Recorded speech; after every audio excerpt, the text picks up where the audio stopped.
Welcome to our guide on budgeting apps.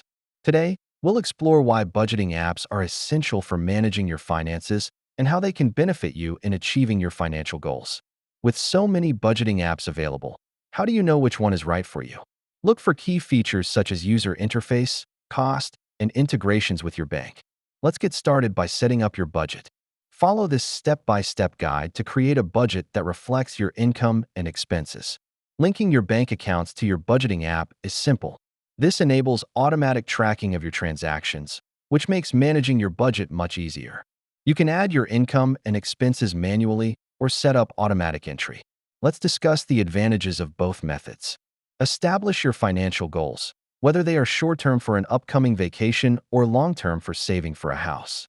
Having clear goals will keep you motivated.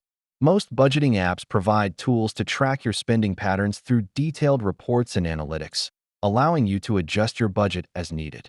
Utilize budgeting tools offered by your app, like alerts and reminders to manage deadlines or spend cap notifications to help you stay within your budget categories. Here are some strategies to help you stay on track. Regularly review your budget, adjust as necessary, and celebrate your small victories. Congratulations! You're now equipped to use a budgeting app effectively. Take these next steps to enhance your financial health and achieve your goals.